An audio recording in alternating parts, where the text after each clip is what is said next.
Hello, everyone. Welcome. My name is Tiffany Lambert, and I'm Assistant Curator of Japan Society.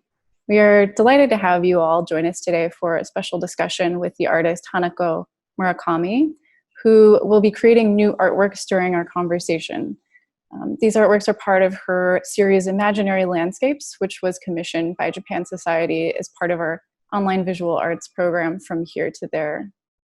We'll get into the project much more, but first I want to extend my sincere thank you to all of you for being with us today, especially given all that's going on around the world, and of course here in the United States as well, and also in France, which is where Hanako is joining us from. So with that, I'd like to introduce Hanako Murakami, an artist who lives and works in Paris. As we'll see more today, Murakami produces works using in-depth research of historical media and through the use of alternative photographic techniques in particular. Some of her past major exhibitions include Anti-Camera of the Eye at Takaishi Gallery in Tokyo, Gallery Alpha M in Tokyo, Aomori Contemporary Art Center, Arles Photo Festival, and Paris Photo both from 2019.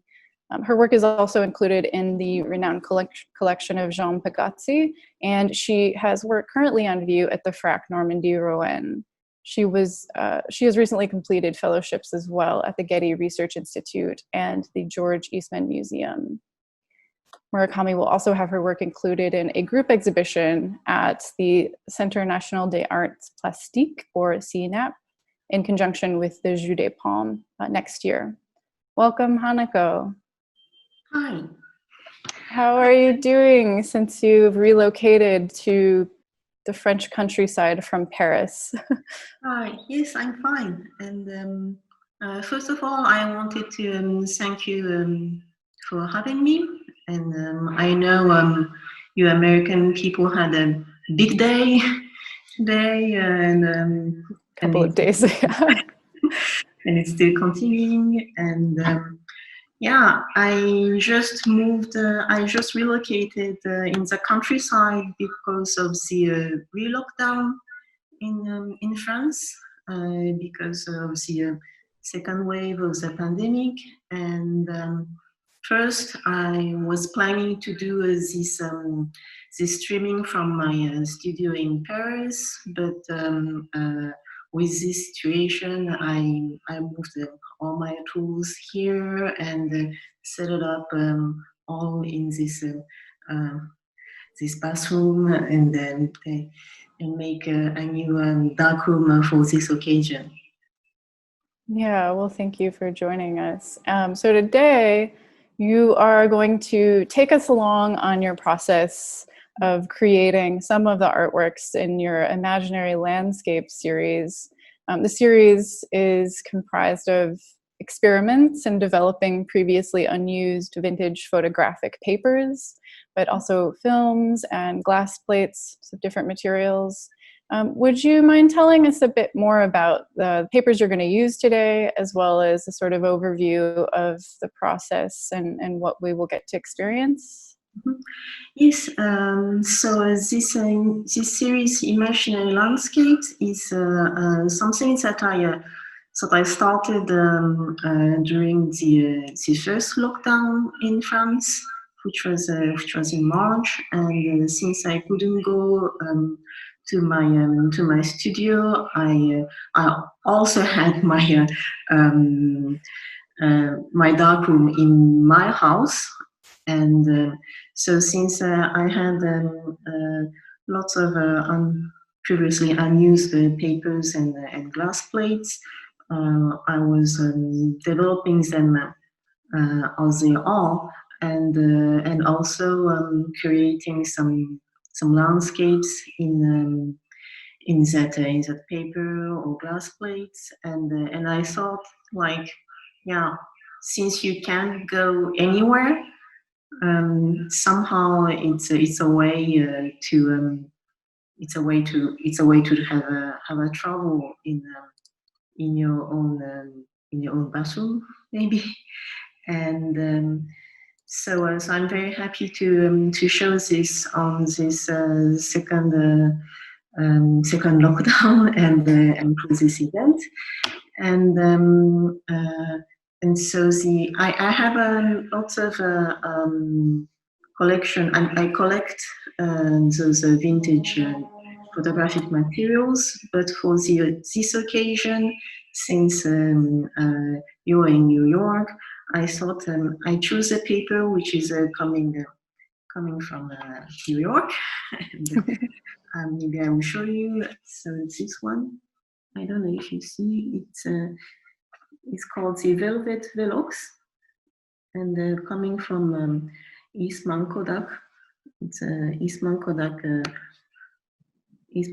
Rochester, and you can on the back side you can see that it's expired on July 1st, 1915. So it's like more than 100 years ago, and as we're going to see it together, it's so we have papers, sensitized papers inside, and also there is well, maybe we can open it together. So so you can open it. And so this is the original package. Yeah, sure. Is that right? Yeah, from 1915 or so. Yes, and so as you mentioned earlier, I had a residency in 2018 in Rochester, New York, to yeah, for my research about the alternative processes of photography, and there, since it is where is the headquarter of Kodak company, there is lots of things left from their history, and I was going to several different vintage shops, and that's where I was able to find some dead stocks of the Kodak company, and this is part of it. Mm. So I opened this. Well, usually I have to do it inside. But I just wanted to show you the recipe. So so inside the box, you can very often you have a recipe like this, and it says how to use Velux, because this paper is called Velux, and then you have some instructions, like all the chemicals that you have to use, and yeah, the instruction for the developer, and for the fixing, and you are going to mix every chemicals that I mentioned. And what is interesting about this is that in that moment, when you do photography, it meant also that you do chemistry. Everybody, it's before the moment that you of click clack Kodak, or you push a button, we do the rest thing. And, right, certainly before Instagram. Yeah. Yeah, can you talk a little more about that? What processing was like back in 1915, you know, where it was typical for people to actually produce their own, is that right? Yeah, their own photographs? Yes, so those kinds of paper were used to, so it's what we call a developing out paper. So you are not going to shoot an image on this paper, but you first have a negative, you just shoot a negative, and then you're going to make a print on this paper. So so that's how people use it, and sure, you have to have a place to do the chemical, to print are also having a print frame to make the print. So it's a lot of tools and lot of investment, like just to when you say I make photograph. So I don't know. Shall I start to show you how we do this?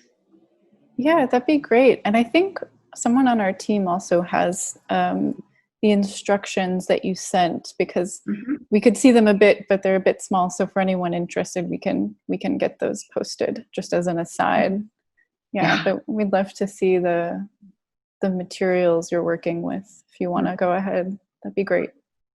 Yeah. So I just read the instructions, and they say so I'm going to make the developer. So when I see the recipes, they say water, 10 ounce. Wow, but I don't work in ounce here. It's by milliliter.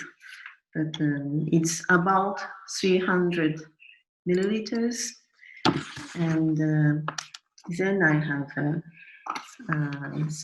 have Elon, but it doesn't mean anything today. But it's like a very common developing chemical at that moment, and this one is called genol and metal, but actually it's the same thing.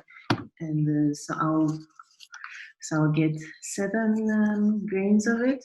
So actually it's written GR, but it's not gram. It's grains, and at that period, people were counting by grains, and it's like 1 grain is like 0.06 grams.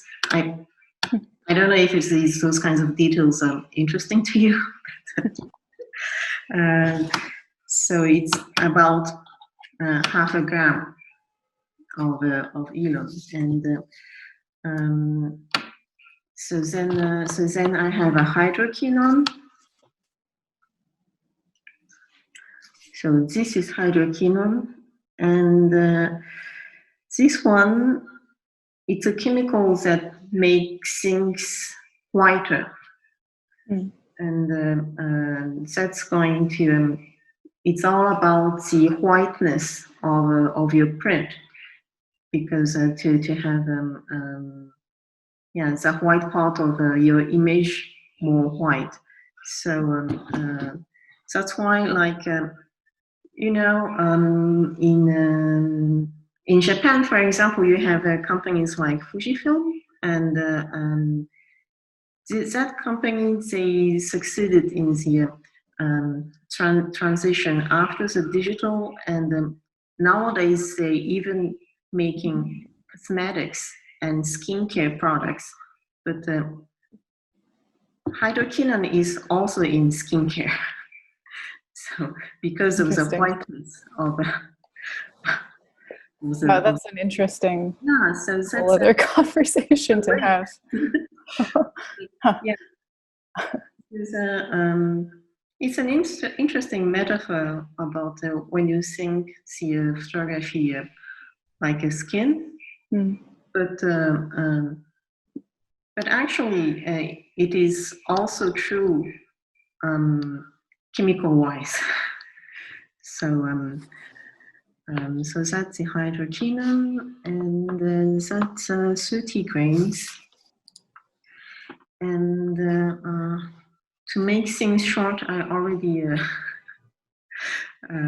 make a little package of so each chemical. So elon is this one, and next sulfate of soda.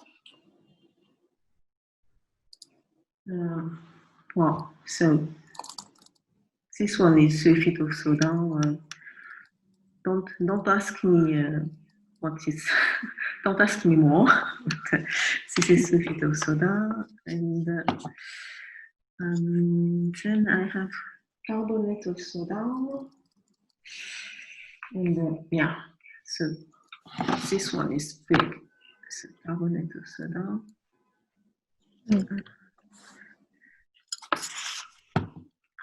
Oh yeah, maybe you see better like this. So for this particular paper, the Velvet Velox, there are 3 chemicals total. No, it's like 1, 2, 3, Or more. 4, 5. Oh, 5. Okay, I see. And the last one is potassium bromide. And this one I know what's doing. It's enhancing the sensibility. So it's like 5 chemicals, and so normally you will add each chemicals in the order of appearance of the list. So you start from top of the list, the elon, and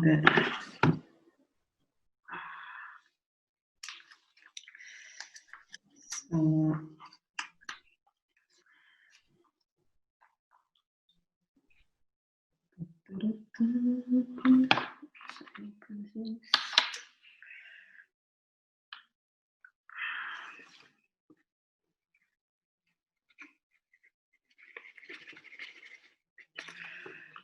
and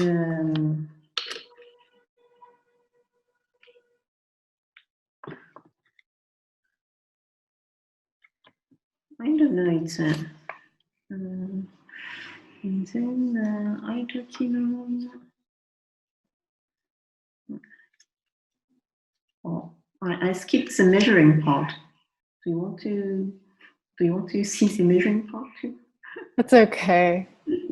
I know we have to, be full transparency alert. We have to be a little bit sort of like a cooking show, pre-measuring things, just because we only have an hour with you.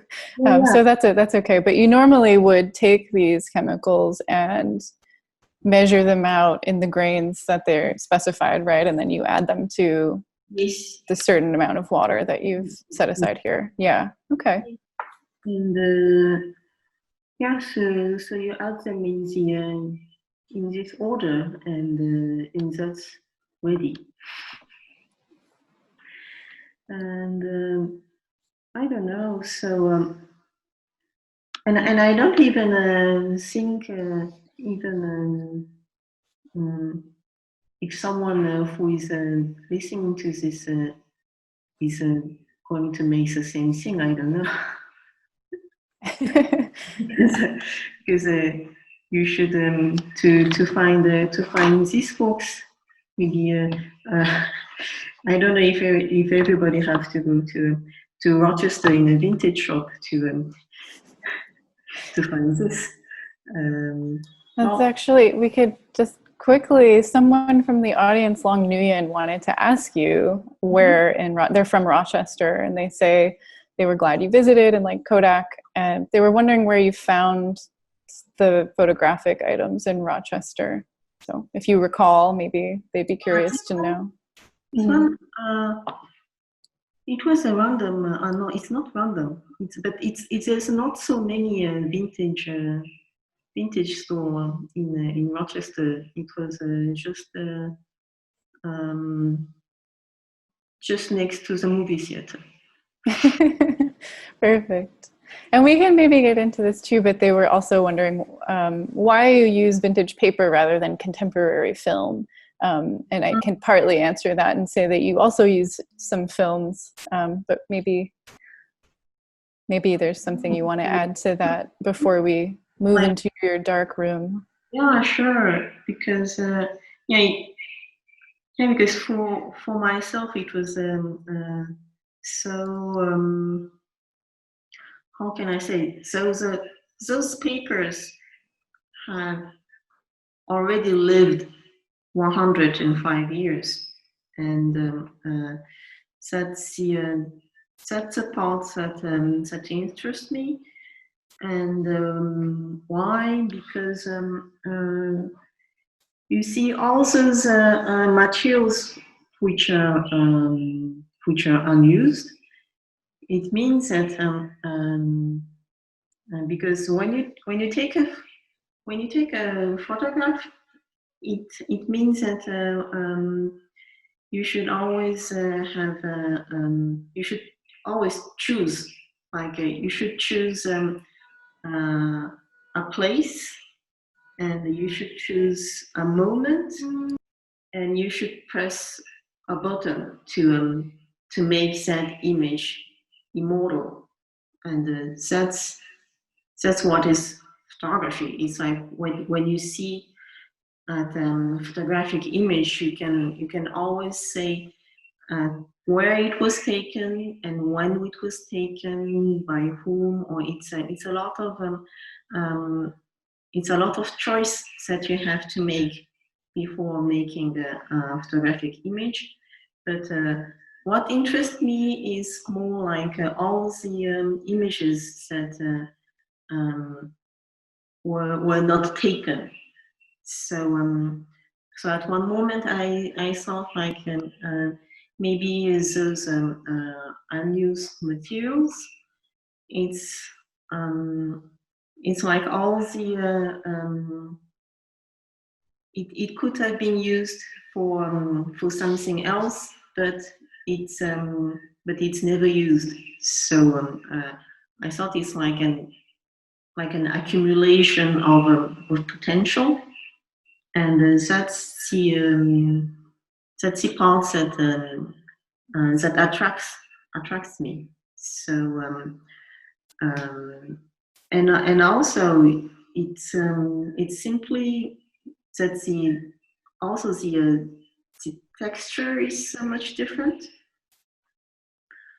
because it's a material that had lived a life. So I think through my work I can reveal some part of what that material has to say. If I answered the question. Yeah, and I think we can get maybe a little more into that in a bit as well, and I have some other questions that relate to that. But let's maybe for now continue. There isn't anything left to share, so you've mixed the chemicals, everything's ready. Chemicals and yeah, and actually there are two mixtures to make, because when you well, maybe some people who see that are very familiar to the darkroom processes. But so when you develop a paper, you first put it in a developer, and you have a stopper, and then you have a fixer. So it's like 3 baths. But the thing with blocks is that you have only you make only 2 baths, developer and fixer, and so the second bath, which is usually there, the stopper, is just water, because you just rinse out the extra developers that on the surface, and then you put it in the fixing bath. So then I should make the fixing bath too, but this one is very simple. It's like you take water, like water, and you put hypo. It's even in contemporary darkroom practice, you always use hypo, and then you add just sulfate of soda. Where is sulfate of soda? So this is sulfate of soda. So so the fixing bath is lot simpler. And now I think that that's everything. Thank you. So shall we, or you really, will just follow you into your bathroom / dark room. I mute myself.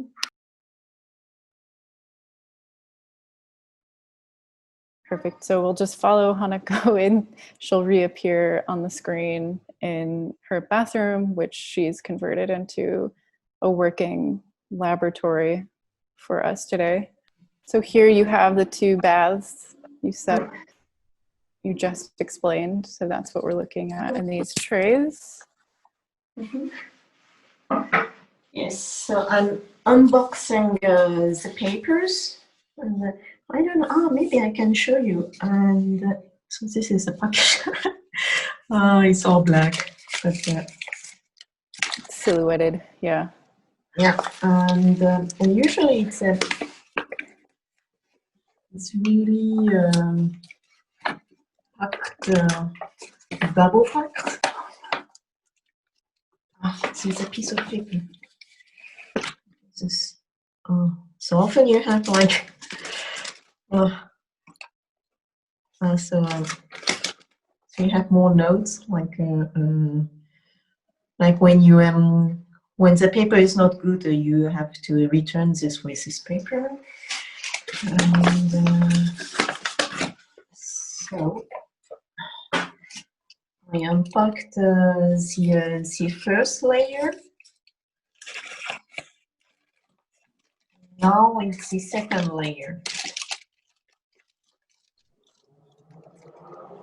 I hope that the sound is not too terrible for you.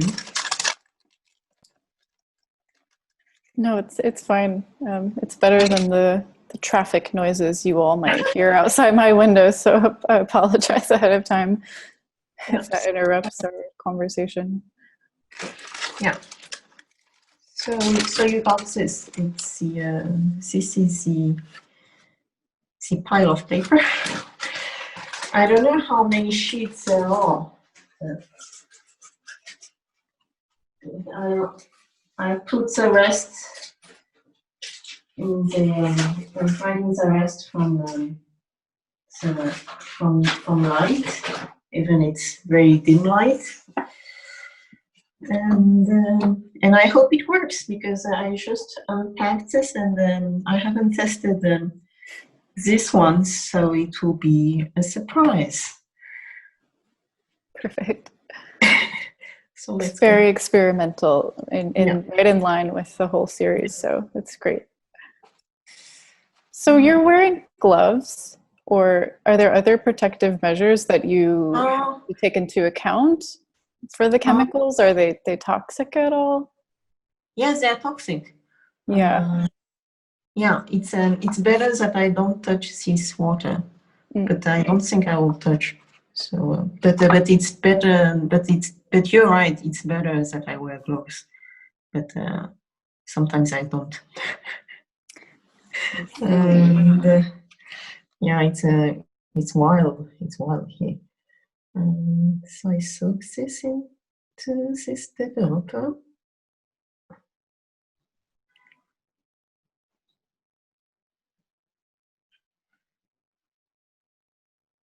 And yeah, it's getting darker. So you see the first parts that I touched with the developer, so it's a color change. Do you see that? Yeah.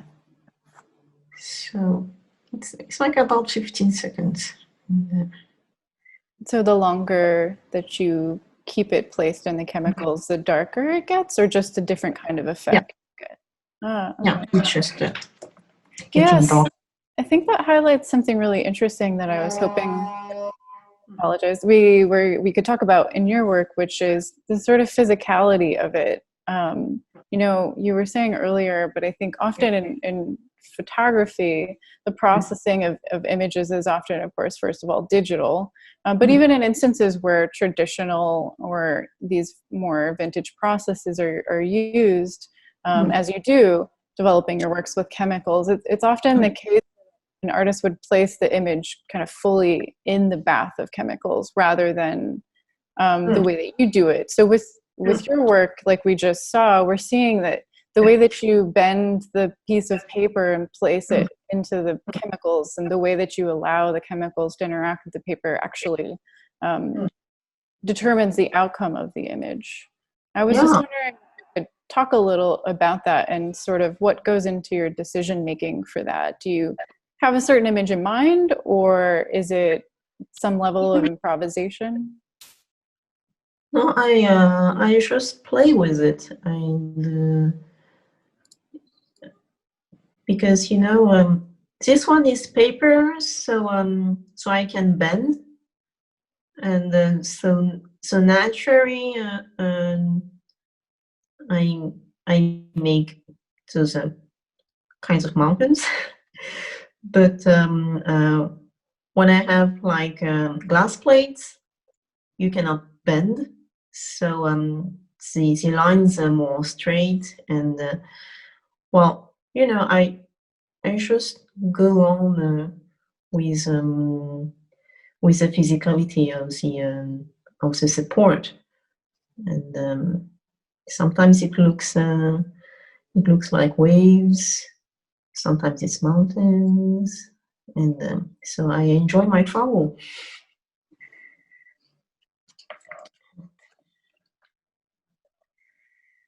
So after this development, I put my paper into the water, but it's just to rinse out the chemicals that's on the surface.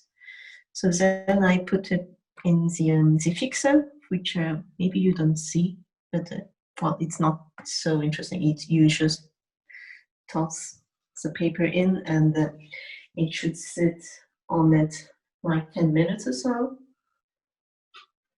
and then you rinse. So we had another question from the audience, which I can just combine with one that I had as well.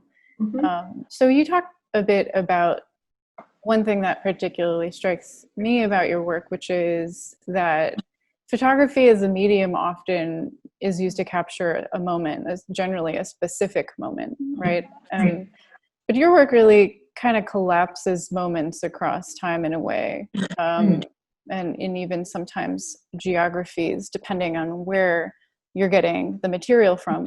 Sometimes you use papers from France, sometimes you use materials from the US, as is the case here, Japan, and elsewhere.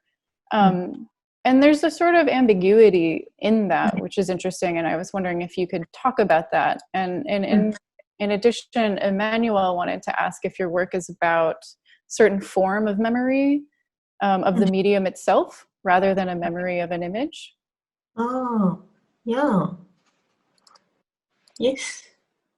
Yes.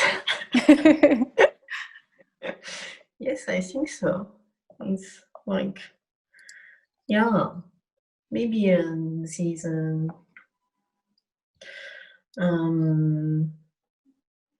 it's I don't know how to put it, but it's not it's also that that the objects have memory too. Right. So you're, like you said, it's not about having a certain aesthetic or a certain kind of imagery in mind. It's more what the material itself is capable of, and sort of kind of thinking about that history.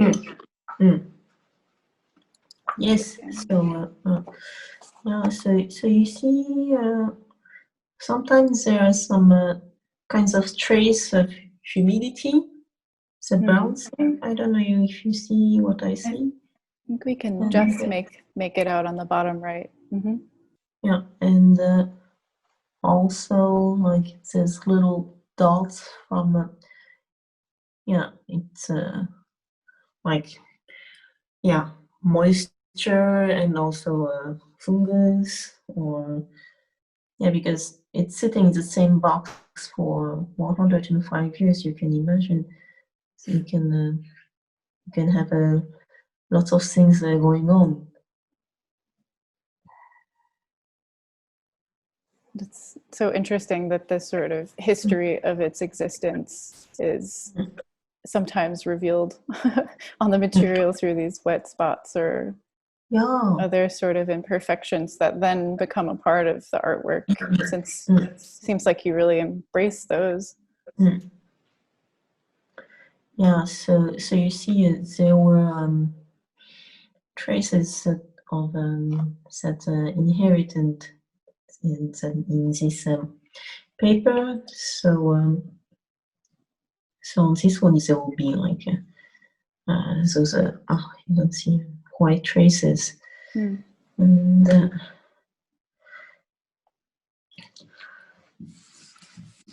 because if we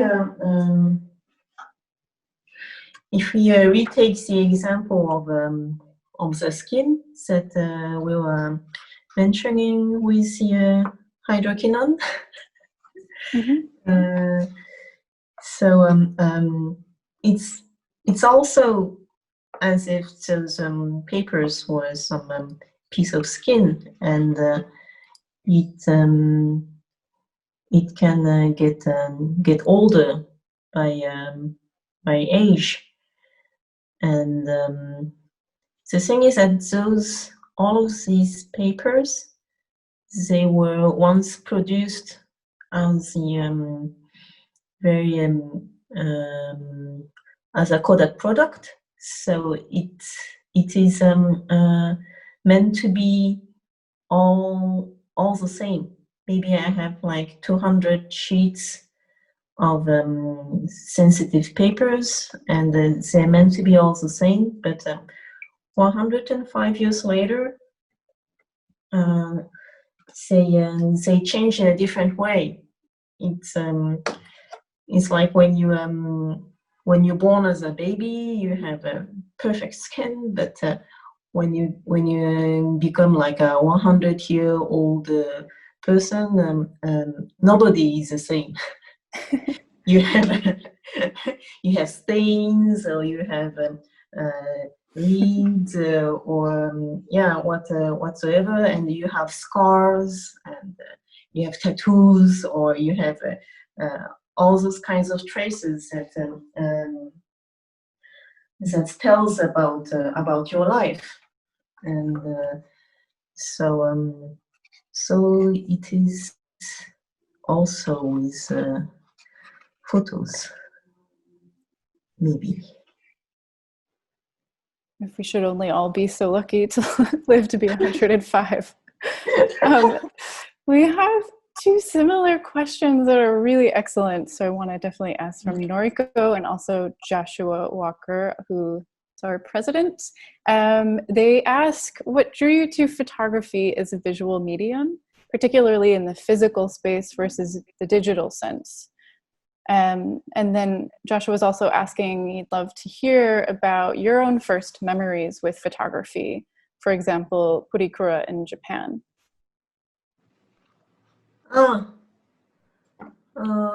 My first memory in photography, I don't know. I don't know if it is interesting, but it's not particularly about photography, but I can tell about the first memories that I have. And I was living in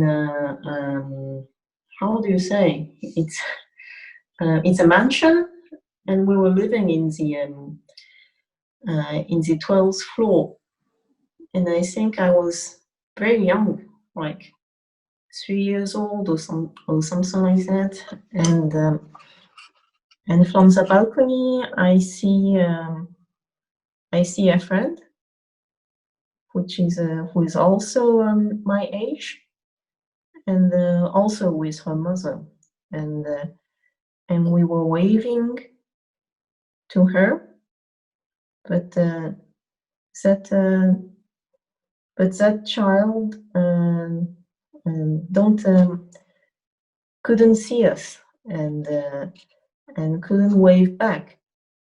So her mother was telling her, like, "Hey, your friend is up there. Just wave to her." But she couldn't.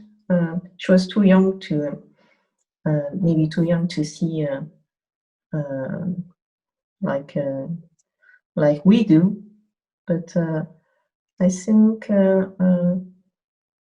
at that moment I understood that sometimes people don't see what you see, and I think that was my first memory. And I don't think it's very related to photography, but I think it's related to vision and memory. And I don't know if it does answer your question. Yeah, absolutely. Your work is so much about memory, I think, in some ways. Either memories that happen, but really more so kind of connecting memories that happened or maybe happened or didn't happen, kind of questioning or testing the idea of what that memory could have been. The potential for the paper, like you were saying, for example, and what images could have been printed on it versus the marks that are actually there, versus what imagery you put there. And then the second part of the question I think is interesting to hear more about too, in terms of your work being online from here to there, and the ways that for you it was so important to share your work in a way, since it's an online program, in a way that was very much a different experience from physically experiencing your photograph. So could you talk a bit about that and sort of how we can see your work in a different way? Oh, yeah. Especially in this series, The Imaginary Landscapes. I think it's just different. It's not that it is which one is better or worse, but I think it's just different because if we talk about the texture of the image, it's the texture of the image that you're going to see online is here. It's also the texture of your screen. So that would be that's the potential that it has, but it's also the limit. So but in a way, I'm happy that while showing the Imaginary Landscape series, people can pinch out the image so that you can see details that you will never see it in real. But still, it is your screen, so it's like well, you always have the positive side and the negative side, but it's just different. And yeah, and by saying that, I also think that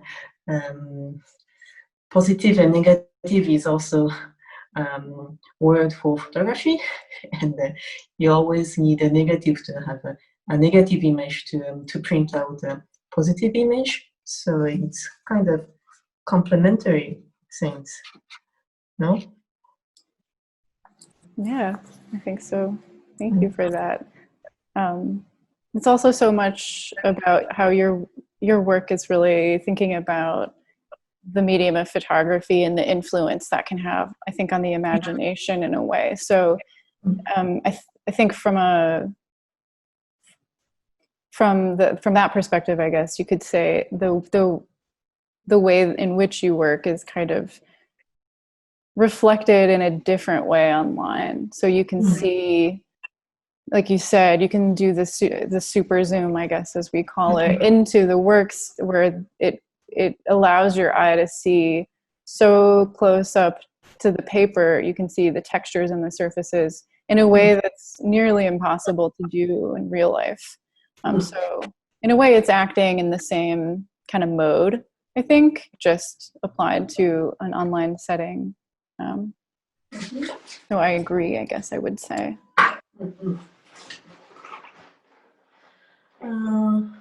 So I think I can.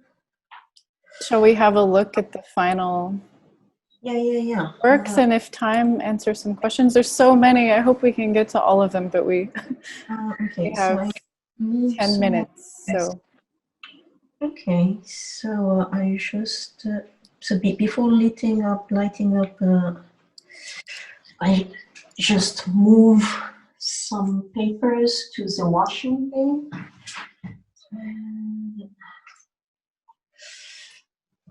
And then, what should I do?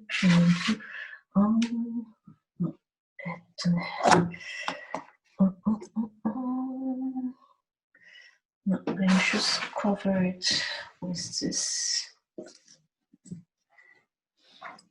Yes. So I put the light on. Yes. Are you okay? You don't.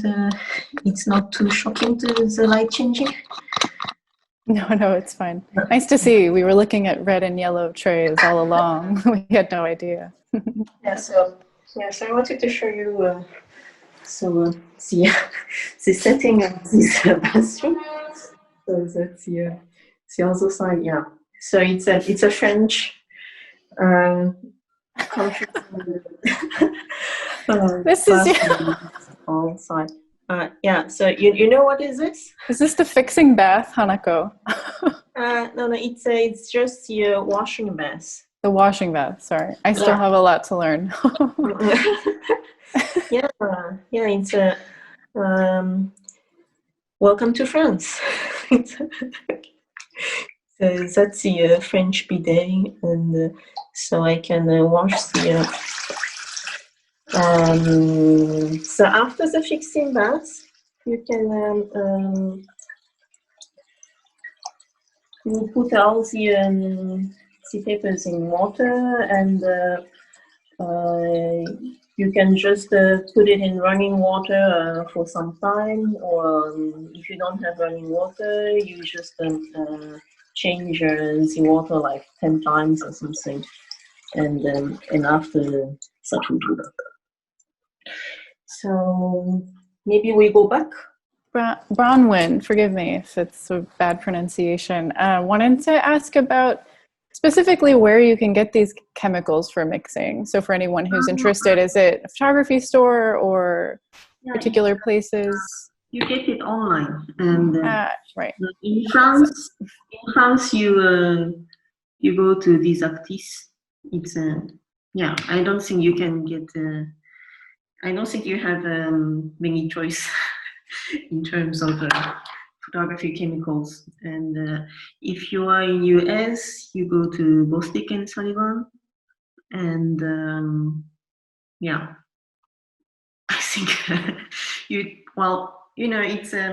it's a kind of a geeky community, and you have when you go online, you really easily find forums and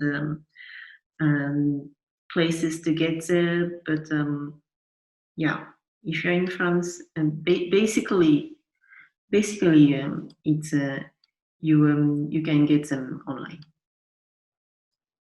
Thank you. Another question is about the symbolism for you in natural phenomena such as mountains or waves. If you have any particular insights you could share about that. I don't know. The curious part is that I don't really have references about this. It just came out. It just came out from the paper, and what I could do, and Yeah. the fact that it can be, Mm. that it's bendable, I guess, flexible. I don't think there are much, since it is also like a very uh, simple way of image making. There are not millions of answers either, and also the reference on nature. Well, when you think about references and references that can be shared with everybody, can be such either it's your body or either it's nature or yeah. I think it's kind of common ground that you can have when things get abstract, if I can say. Yeah. That's sort of related to something I wanted to ask you too, which is that this series sort of led into another one that's related that you titled Palpebra, which just means eyelid in Latin. And you can see this on the web, on the project website, from here to there.cargo.site. If you haven't already, I encourage you all to please check it out. But with Palpebra, you document the packaging of all the photographic papers. So the velvet Velox that we saw today is one of them, and there are others. But this also coincides with an illustrated text that you've written. And I know you've also written texts for other projects. I was wondering if you could talk a little bit about the connections you see between the image and the language.